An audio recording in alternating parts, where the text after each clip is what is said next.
함께 묵상할 금요기도의 말씀은 누가복음 17장 20절에서 24절까지의 말씀입니다. 신약성경 125쪽입니다. 바리새인들이 하나님의 나라가 어느 때에 임하니까 묻거늘 예수께서 대답하여 이르시되 하나님의 나라는 볼 수 있게 임하는 것이 아니요 또 여기 있다 저기 있다고도 못하리니 하나님의 나라는 너희 안에 있느니라. 또 제자들에게 이르시되 때가 이르리니 너희가 인자의 날 하루를 보고자 하되 보지 못하리라. 사람이 너희에게 말하되 보라 저기 있다 보라 여기 있다 하리라. 그러나 너희는 가지도 말고 따르지도 말라. 번개가 하늘 아래 이쪽에서 번쩍이어 하늘 아래 저쪽까지 비침같이 인자도 자기의 날에 그러하리라. 아멘. 오늘 본문은 바리새인의 질문으로 시작을 합니다. 그들이 생각하는 하나님의 나라는 자기들이 원하는 메시아가 출현해서 다윗과 같은 절대적인 왕권을 가진 그리고 솔로몬과 같은 영광스러운 나라가 다시 그들에게 임하기를 간절히 소망했습니다. 그리고 로마의 통치 아래 있었기 때문에 자유와 권리가 보장되고 풍족한 이스라엘로 회복되기를 지상낙원이 회복되기를 그들은 바랬습니다. 그런데 예수님은 하나님의 나라는 볼 수 있게 임하는 것이 아니라고 말씀하고 있습니다. 그리고 중요한 것은 하나님의 나라는 너희 안에 있다고 말씀합니다. 영어 성경 NIV에서는요, within you 이렇게 되어 있습니다. within 하면 내면에, 내부에 이런 뜻입니다. 그런데 원문에 가까운 NASB에서는 Your Midst라고 쓰였습니다. 이 NASB 성경은요, New American Standard Bible을 약자로 말한 거예요. 여기에는 내 안에 있다 할 때요, midst가 쓰였어요. 이 의미는 중앙 한가운데라는 의미예요. 중심에 있다는 말이에요. 하나님의 나라가 중심에 있다는 말씀은 모든 사람의 마음의 핵심 가운데 하나님의 나라가 임해야 한다는 것을 말씀하고 있는 것입니다.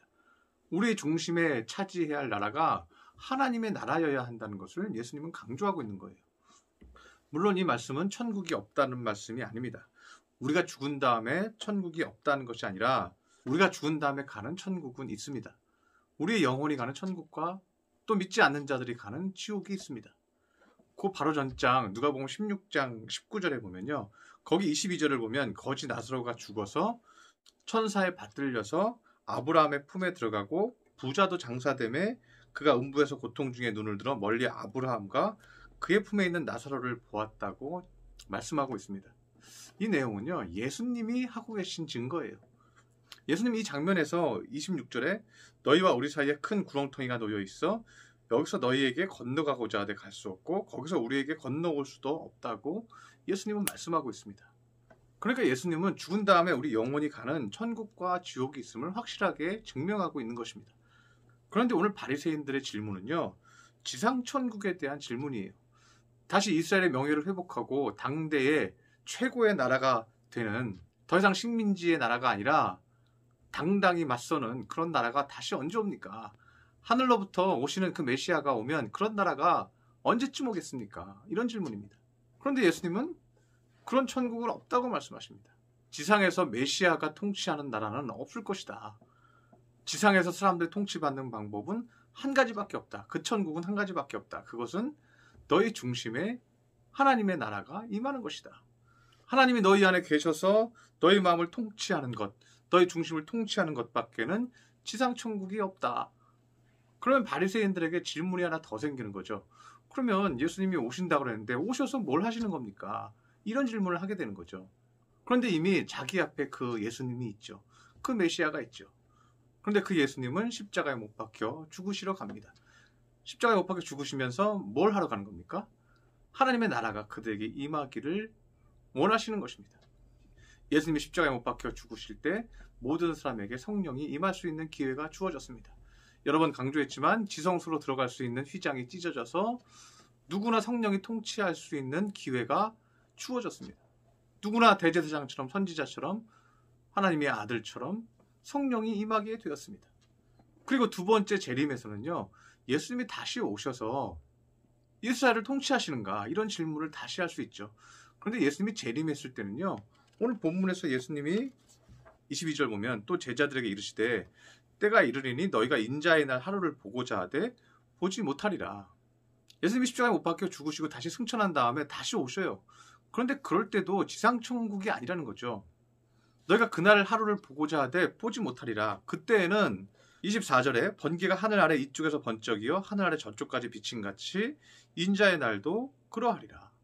하늘에서 주님께서 오셔서 번쩍하고 휴거와 믿지 않는 자들에 대한 심판과 또 믿은 자들에 대해서 믿고 죽은 자들의 부활과 새로운 몸을 받은 거룩한 자들이 다시 들림을 받는 그날에 내가 하늘에서 번쩍하고 오긴 올 것이지만 너희들이 생각하는 지상천국은 아니다.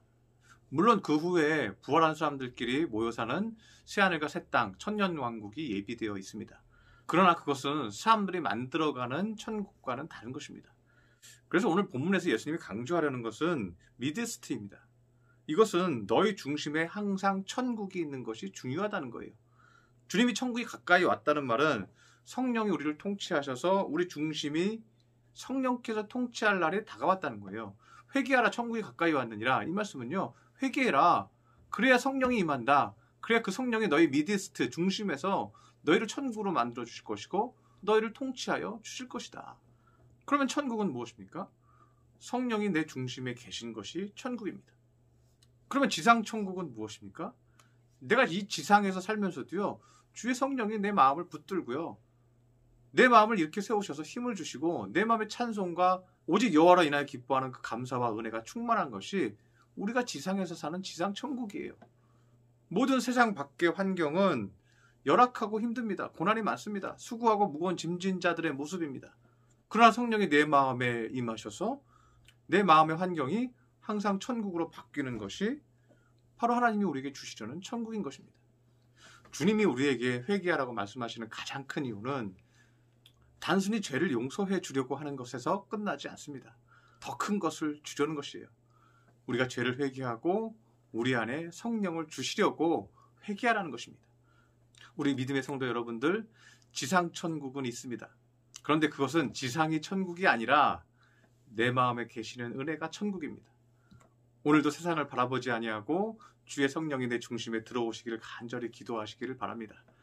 아직도 여러 가지 환경이 좋지 않지만, 우리 육신의 환경이 좋지 않지만 하나님의 영이 내 중심에서 나를 천국으로 만들어 주시기를 간절히 기도하시고 올 한 주를 마무리하는 믿음의 성도들이 되시기를 축원합니다. 기도하겠습니다.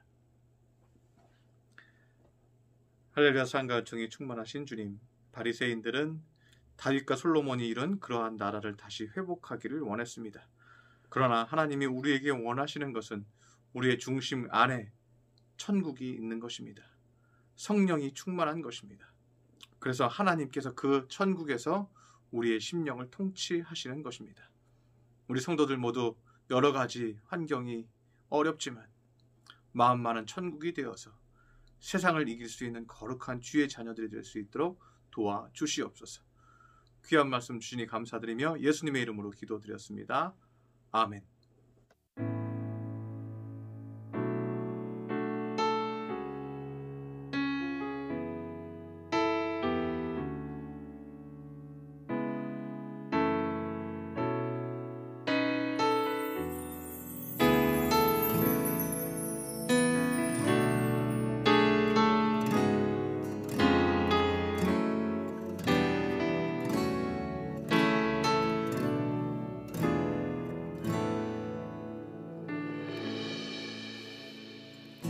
무한 시절 지날 때 깊은 한숨 내쉴 때 그런 풍경 보시며 단식하는 분 있네.